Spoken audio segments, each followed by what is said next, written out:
On today's Locked On Texan podcast, Cody and I give our immediate reactions to preseason game 2 versus the Pittsburgh Steelers. Who was the biggest surprise? And we may have a problem, Houston, all up front on the offensive side.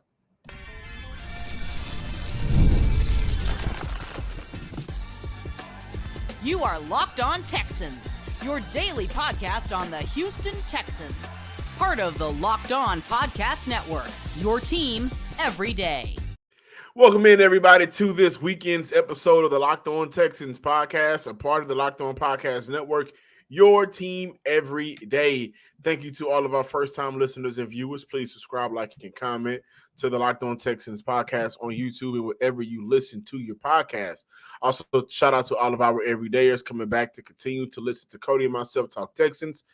I am your host, Texans football analyst John Sports Guy Hickman. On the other side of the screen, Cody Davis. Today's episode is brought to you by LinkedIn. Post your job for free at linkedin.com/LinkedIn/LockedOnNFL. Again, that is LinkedIn.com/LockedOnNFL to post your job for free.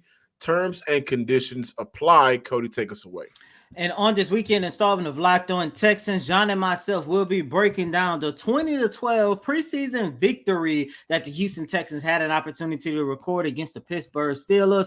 A lot of good, some bad, and some ugly, John. It gets ugly. It gets ugly. I would say I do feel just a tad bit better about what I saw in this preseason game versus what took place during the Hall of Fame game last Thursday in the loss against the Chicago Bears. But we're going to close out this latest installment looking at the biggest surprise. I do have one big surprise that might shake up one position group that I thought might have been already solidified. But we're going to get this latest installment of Locked On Texans kicked off, looking at both sides of the ball. John, I want to start off with the offense. And look. Yes. Let's just go ahead and get this out the way now. What are we getting out the way? Who we getting out the way? Who needs CJ and Tank Dell. Okay. Let's start with the positives. We're going to start with the positive. That's what we're going to do. For every single segment, we're going to start with the positive. CJ and Tank Dell will definitely be one of the most dangerous duos in the league. Let's just leave it like that. And I love what I saw from Tank Dell. I understand it was 2 drives. I understand it's the preseason.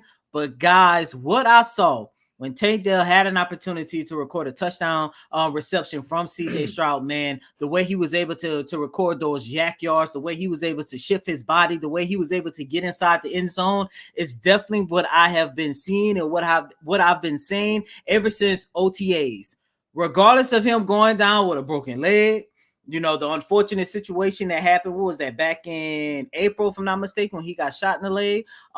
This young man looks better, faster, more explosive, and everything else in between. And John, like I said a couple weeks ago, I truly do believe that Tank Dell is going to be this team's most dangerous X factor. He could definitely be the most dangerous X factor in the league. That's one good on the offensive side of the ball, but we got to talk about the bad, man, because I'm really starting to get concerned. And John, I'm going to let you take it away, but I will say this. For the second consecutive week, and I understand it's preseason, and I understand that injuries will always hamper any team's ability to be successful in the league. I get all that. But John, the way this offensive line looked, more so on the right side when you was looking at Nick Broker, Chris Reed, Jared Patterson, like it's concerning because I'm starting to get a sense that maybe this team was not as deep as I thought. Well, I mean, that's been a real talking point, honestly, behind closed doors for a while now. This team absolutely will need Titus Howard because I don't think Blake Fisher had the best of games, rookie. So he's still trying to get. But he did look better last week, I must say. He looked better last week. Last week, he may have looked better. This week, and again, last week, how many of the starters did he play for the Chicago Bears team in the Hall of Fame game compared to? Now, he didn't go up against Alex Highsmith, didn't go up against T.J. Watt, but maybe played some of those players that the Pittsburgh Steelers are expecting to play more than some of the guys that played against the Texans last week in the Chicago Bears Texan Hall of Fame game. But he didn't have the best of days. But they're going to need Titus Howard out there at right tackle. They're going to need Shaq Mason out there at right guard. They're going to need Larry Tunsil out there at left tackle. They're going to need Juice Scruggs to stay healthy to play center. They're going to need Kendrick Green, who I thought, honestly, showed me some improvement in terms of being a pass blocker. And I can't wait to go back after I review the game and just kind of look at some things from an aerial point of view, not only for the offensive line, but just, the team in general. But Chris Reed, I think, had the worst performance for this team. Got Davis Mills murdered. Almost got Mills murdered. Nick Broker, I thought, had some terrible moments. David Sharp, who I want to take David Sharp with a grain of salt. Him and Cam Irvin, they just got to Houston. So if with them, it's understandable. Jared Patterson, I thought, did not play well. The depth for the offensive line, you got guys that just simply flat out looked and played horribly. And I think of all of those guys, of the Nick Broker, of the Irvin, of the David Sharp, Chris Reed played flat out embarrassing out there Houston. And I hate to sound as bad as I'm sounding, so don't take it as a shot to him as a person, as a character. But football-wise, he just didn't look good for Houston. And I mean, allow a ton of pressure, and I mean a ton of pressure in the interior spot of the offensive line. Guys were able to just get in and create pressure. And that first drive against the Steelers, when the CJ was out there, I was like, man, what's going on that right side of the line? Then when Davis Mills got in there and started to play some of the Steelers maybe third or fourth string players, there was no improvement. And that led to, because I got to talk about this, that led to, especially when Dameon Pierce is out there, that right side all together. And again, I'll have an opportunity to go and look and see how many of those runs, those 4 attempts that Dameon Pierce had, went to their right side. I want to say 3 of them did, but I cannot get an accurate judgment on his performance because he was getting touched in the backfield. Now, what I will say from Dameon Pierce's performance, I thought he looked more decisive as a runner. Didn't do a lot of tap dancing in the backfield to make up his mind what hole he wanted to hit. I thought he did a better job of just making sure he got to where he needed to be and got there fast. But a lot of times he was met before he got to that spot. The offensive line depth issues, I think, is real. And luckily for Houston, they have $18 million. And I think once we get to the defensive side of the ball, talk about the bad on their side of the ball, you can look at that money and say, well, maybe some of that money needs to be spent in this area. But offensive line issues, I think, can be an issue. If Titus Howard goes down, again, is there a tackle on this roster that we can say, you know what, he can give us what George Fant gave us, or maybe a little bit more? Absolutely. Now, who you think it is? No, I was agreeing, and that's what I wanted to go back to, just to clarify my statement, because look, once again, I understand injuries will derail any type of team, but I felt that the Texans last year was better equipped when they was dealing with their injuries, because you had guys like a George Fant who was able to come in and still be one of your most valuable players on this team. And part of the reason why they was able to hold it down and actually have some success going without Titus Howard. And John, like I say, that's why I'm looking at it from a standpoint. Like, for example, Jared Patterson, his second year in the season, I'm expecting a little bit more from Patterson. He did not look good for the second game, and I'm just sitting here scratching my head once again, man. Look, if this team stays healthy, I think the sky's the limit. But at the same time, if anything happens on both sides of the ball, really, I think it definitely could be a detriment. And once again, I just felt like when I compare the depth to this year so far, what they had last year is part of the reason why the depth is part of the reason why they were still able to shock some teams and stuff. Yeah, I also want to look at Patterson briefly and Blake Fisher. With Patterson, I think because last year he had 464 snaps played, all at center. I think he got more guard opportunities tonight.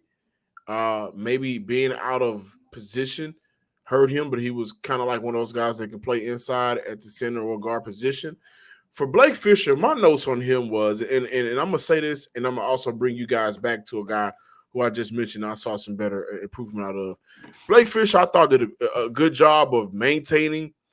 I think he needs to be better, at maintaining his block after his initial contact. One of those plays, I can't remember early on when he was out on the field, but I would see him get some good initial contact, and then that defender, excuse me, would just get off of him. And sometimes that led to that defender making the play. Now, with that being said, I said the same thing about Kenyon Green. And I also said that Kenyon Green needed some time in the NFL. He was young when he first came in. Blake Fisher's 21 years old. So when we judge Blake Fisher in his rookie year, a guy that we're not expecting to start at all, we don't need for him to play any meaningful snaps, take that with a grain of salt. Before we close out, offensively, Cody, was there any other position or anything else that you saw that was good? Because I like the motion. That has been a trend for this team throughout training camp and practices. They've been doing a lot of motion in between the tight ends and the fullback position. So I like to see that consistency. That's going to be one of those wrinkles in their game. And I thought Cade Stover played well too. Yeah, that's what I was going to get at for me. I mean, all my other thoughts about the offense, I do want to save it for the end of the show. One of them we probably going to have to use the whole show to talk about. But I really do like Cade Stover for the second game in a row. I look at Cade Stover as a big positive, man. And look, I know we talked about this briefly when he got drafted, but he is definitely going to shake up this tight end unit, in terms of the snaps. Because I think, look, Dalton Schultz, Brevin Jordan, Cade Stover, those are going to be your three tight ends. TQ is definitely not going to make this team. And he was out this game again due to a injury, like he's been ever since he came to this organization back in 2022. But Cade Stover, man, has really looked good so far for the Houston Texans, not just in the preseason. I just go back to my notes going all the way back to rookie mini camp. I was impressed by him then. Man, I'm liking what I've seen out of Cade so far. 4 catches, 42 yards, 10.5 yards per catch, 4 targets. You know who stats those were? Led the team in receiving? Oh, Bobby Trees. Robert Woods. Boy, was I wrong about he looked good. He looked good. I think that's a positive for Houston. And I also think Cam Akers, 3 catches, 3 targets, 24 yards through the air, 6 carries for 17 yards. Again, with all of these running backs, I think we got to judge them with a grain of salt simply because the offensive line, especially by the time Cam Akers got in, just wasn't good. But some of those guys that maybe Cam Akers can't body, Robert Woods can't body vet played last year, expected some of the younger guys and maybe Noah Brown to beat him out. Some of those guys that we kind of just looked over had some good moments for the Houston Texans against the Pittsburgh Steelers. Now we got to transition over to the defensive side of the ball. Foley Fatukauzi, you guys see Mario Edwards, the D-line shine, especially with Houston's new hometown player, Danielle Hunter, is causing a lot of havoc out there. So we're going to talk about defense on the other side of the break. Passion, drive, and patience. The formula for winning championships is also what keeps your ride or die alive. eBay Motors has everything you need to maintain your vehicle and level it up to peak performance. Superchargers, roof racks, exhaust kits, LED headlights, and more. Whether you're into speed, power, style, or all three, eBay Motors has you covered. With over 122 million parts for your number one ride or die, you'll always find exactly what you're looking for. And with eBay Guarantee Fit, your part is guaranteed to fit your ride every time or your money back. With eBay Motors, you're burning rubber, not cash. With all the parts you need at the prices you want, it's easy to make your car the MVP of the road and bring home huge wins. Keep your number one ride or die alive at ebaymotors.com. Eligible items only. Exclusions apply. eBay Guarantee Fit only available to U.S. customers only. Welcome back in, Locked On Texans listeners and viewers. So the defensive side of the ball, I mean, let's take a look here. Texans held the Steelers to 12 points, a failed 2-point conversion. The Houston Texans had 8 tackles for loss, 3 sacks, 2 pass deflections, 7 QB hits. Early in the game, they really did do a very good job of creating pressure, I think, not only from up front, but in the interior position. That was a concern of mine with Nico Autry being out for 6 games. I was very impressed with Foley Fatukauzi and Mario Edwards up front. John, unlike the offensive line, I think the defensive line has the depth to overcome if somebody goes down with an injury. Perfect example. Autry is going to be suspended for the first 6 games of the season. I came on the show and I said, I'm not that concerned because I think with the guys that they have taking care of the inside of the D line, they're going to be okay. And look what happened tonight. They were okay. Also, by the way, Jerry Hughes still proved that he got something in the tank. But of course, the best guy on the defensive line, of course, was Danielle Hunter. In 2 drives, he had 2 pressures and a sack. I think it's going to be another all-pro caliber season for Danielle Hunter, man. Look, I have nothing but basically positive things to say for this defensive line. However, John, for the second game in a row, my biggest gripe is that damn secondary. Plain and simple. Man. Before we go to the secondary, I want to say this. A guy that really stood out to me did a very good job of just winning reps on the edge. A guy we never talk about, and that was Ali Gay. I just want to shout him out. And I thought that for Khalil Davis and his an opportunity for him to kind of shake up things in that D tackle unit, I thought Khalil just did a very good job of splitting double teams. Not only Khalil, I thought Foley Fatu-Kausi did a extremely good job of beating double teams by just being quicker to the point. And he has a large body, good hands, good use of hands. So shout out to Ali Gay. Don't know if he makes the team, but what I will say, there were several moments when he was out there on the field that he popped off the screen to me and the D tackle unit. With all of my personal concern, I thought they played well. Yeah, but this secondary, definite secondary is not there. And John, look, I don't want to repeat everything that I said last week, but it just goes back to I just don't think that this team has the depth, plain and simple. Kalen Bullock was a very good surprise. Not good surprise, excuse me. He was very good. Caleb he was Bullock, good out there. I'm glad you're missing Caleb because I'm starting to get to the point. I think he's ready to start come week 1 of the regular season. It's unfair. It's unfair, but who are you going to start if Jalen Peter, who, by the way, looked really, really good playing that nickel position, by the way. Glad we had an opportunity to see him. He also had a great run defensive stop in the first quarter. So I like him at that position. But if that's going to be his primary position, who are you going to start opposite of Jimmy Ward come week 1? Nobody else in that safety unit has proved to me that they are worth starting like Kalen Bullock. And that is tough for me to say because, I've been on board with having Bullock not start the first couple of weeks of the regular season because I wanted to see more. Second preseason game, going into the 4th week of training camp, I would like to say he has been the second best safety. I'm not mad at that. I think with a lot of these positions, I think Houston will have some difficult decisions to make because it is about putting the best player out there. And you look at the defensive backs, look at the running backs, you can only put the best player who's shown you to be the better player out there. I think Joe Mixon is, excluded from that. But when you look around at some of these positions, you're kind of wondering, okay, I got guys that hadn't been able to practice or play, so I got to judge it on a scale. And I want to center it towards the linebacker group. Azeez looked phenomenal. I mean, no complaints from me at all from Azeez, and I think he's going to be godsend. Still no Christian Harris, so that's a good thing to see. Aside from that, Neville Hewitt, I mean, we know he's been a career special teamer. He missed some tackles on the day. I thought Delshon Phillips played fast, played aggressive, made some plays for Houston. On the day, Delshon had 2 tackles. Once those different other numbers come out, we can look and kind of look at some of the advanced stats. But I thought he played well for Houston.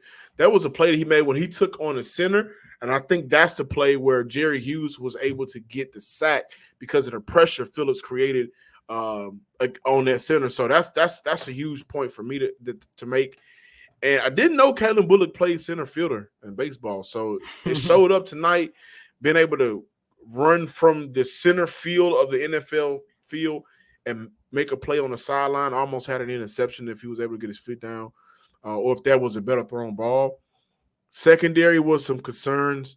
Guys like Ford, guys like Boyd, you just wonder with $18 million and with Nick Caserio saying this may not be the last time this roster changes. This was a great opportunity, which we talked about a couple of days ago. This was a great opportunity for Houston to be like, okay, well, some of y'all not going to cut it. We gave you a shot. We like a lot of you guys, but we got to go find guys that can play and play at a high level just in case one of our guys goes out. On the other side of the break, we're going to look at our biggest surprises from game 2. But what is not a surprise is how much LinkedIn helps out small businesses. If you're looking to hire quality professionals that are right for the role that you are hiring, you need to check out LinkedIn Jobs ASAP. They have all of the tools to help you find the right professionals for your team faster and for free. On LinkedIn, 86% of small businesses get a qualified candidate within 24 hours. Hire a professional like a professional on LinkedIn. LinkedIn is constantly finding new ways to process and get help to you guys faster. They even just launched a feature that helps you write job descriptions, making the process even easier and faster. Post your job for free on LinkedIn.com/locked on. Again, post your job for free on LinkedIn.com/locked on. Terms and conditions apply. And also, it's a perfect time to let you guys know about BetterHelp. Today's show is brought to you by BetterHelp. I know a lot of times we can kind of get lost up in our schedules, and we have self-care things that we want to make sure that we get to that we don't get a chance to get to every day or as often as we want to. What are some of your non-negotiables self-care? Is it never skipping the leg day, or is it therapy? When your schedule is packed with kids' activities, big work projects, and more, it's easy to let your priorities slip. Even when we know what makes us happy, it's hard to make time for it. But when you feel like you have no time for yourself, non-negotiables like therapy are more important than ever. If you are thinking of starting therapy, give BetterHelp a try. It's entirely online, designed to be convenient, flexible, and suitable to your schedule. Just fill out a brief questionnaire to get matched with a licensed therapist and switch therapists at any time for no additional charge. Never skip therapy day with BetterHelp. Visit BetterHelp.com/locked on to get 10% off your first month. That's BetterHelp, HELP.com/locked on to get 10% off your first month. Welcome back in, Locked On Texans listeners and viewers. My quick takeaways in terms of surprises, and again, we'll go back and rewatch the game and really get into the film room, something that if you guys been watching for a while now, I love doing that. But one of my takeaways, Jawar Jordan just showing his value as an outside zone running back and not scared to run on the inside. His biggest run on the day, Cody, listeners and viewers, was 10 yards. That was on an outside run. He picked up 6 yards on the inside zone run. And I think when you look at what Dameon Pierce did not give you compared to what Cam Akers was able to give you, and again, with Cam is kind of like being able to catch out of the backfield and being a good runner. And when you look at what the 6th-round rookie running back was able to give you, who else touched the ball? J.J. Taylor, 1 carry for 3 yards. British Brooks, 2 carries for 3 yards. I think British is going to be the odd man out. But when you look at the running backs that gave you an opportunity to show what they can do, the top 2 guys were not named Dameon Pierce, and that is Cam Akers and Jawar Jordan.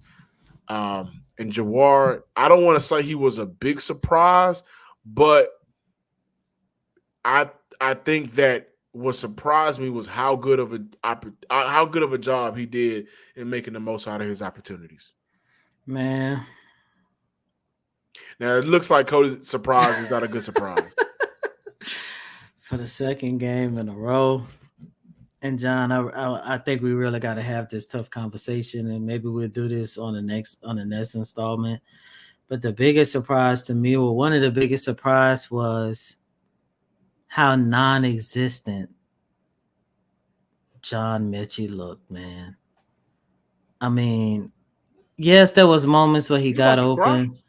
I'm not about to cry. It sucks, man. Because look, I've been a big supporter in John Mechie, and looking back, what he was doing during OTAs, mandatory minicamp, in those first couple of days of training camp, it just seems like he was on a trajectory to have a comeback season. However, last week's game against the Chicago Bears didn't do nothing. Did not have a good week. 2 targets, 1 catch. Same what we got tonight against the Steelers. 2 targets. But that's the thing, John. Like, it needs to be more. Like, perfect example. Another big surprise of mine is Robert Woods. I did not see this version of Robert Woods coming. Robert Woods almost looked like the Pro Bowl version of himself back when he was with the Los Angeles Rams. Come on, huh?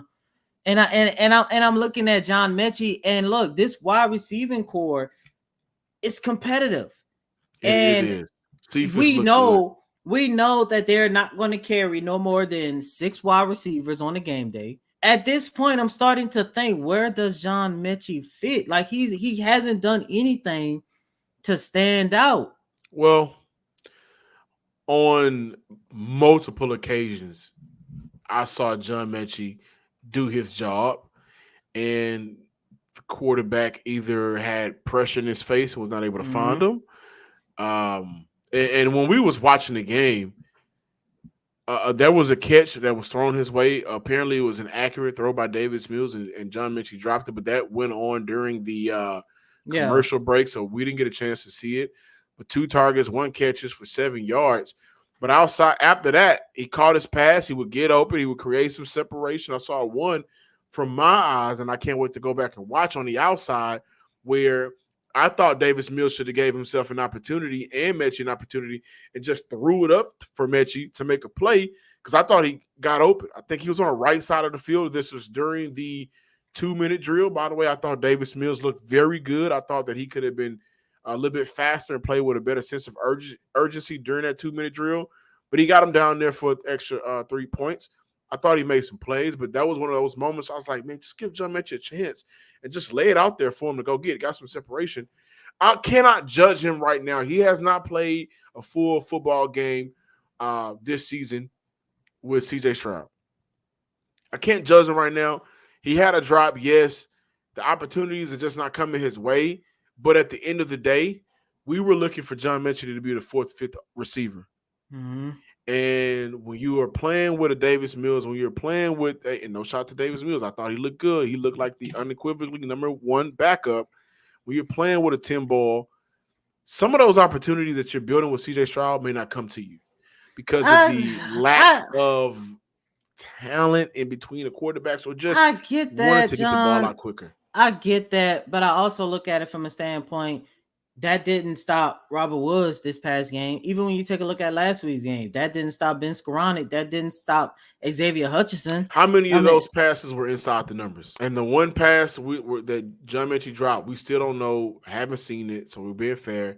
Well, I'm not judging him off of that. I just he was kind of forgettable, because I remember I tweeted, "Where is 8?" Yeah, I mean that's the thing. Like, where is he? Like, and look, I'm not saying he's going to be cut, but I think unless he does something these last 2 preseason games, and once he did not have a good practice this week in Cleveland, by the way, I just feel like he's definitely going to get lost in the shuffle again if he doesn't find a way to stand out. And John, I get it. Playing with C.J. Stroud versus playing with Case Keenum and Davis Mills, it's like you going inside the studio with Michael Jackson and Stevie Wonder versus going inside the studio with I don't know, just name somebody. Well, Ice Spice and Vanilla Ice. Like, I understand there's a difference, but at some point you gotta find a way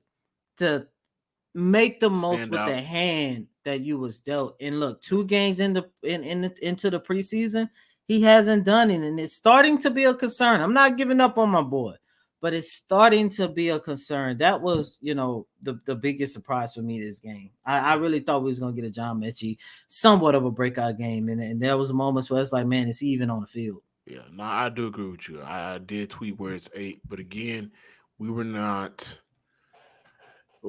given a fair shake to judge John Mechie tonight, because I think there were some moments that he could have had if the ball was laid out to him. If I'm in the studio with Ice Spice and Vanilla Ice, I think the song that I'm gonna make is Lactose Intolerant. That's a combination I do not need. Thank you guys for watching today's episode. Please subscribe, like, and comment to the Locked On Texans podcast on YouTube and wherever you listen to your podcast. Give me a follow at John_Hickman12 on Twitter. Shout me out. Shout out me out. Shout me out. I don't know. Holla at me. And as always, I'm your host, Cody M. Davis. Please remember to follow me on Twitter at Cody Davis _24. Once again, that's Cody COTYDAVIS _24. Really quick, second game in a row. Dare Ogunbowale is still making a name for himself. I'm telling you, man, that running back unit, man, it's very competitive. But until next time, ladies and gentlemen, peace.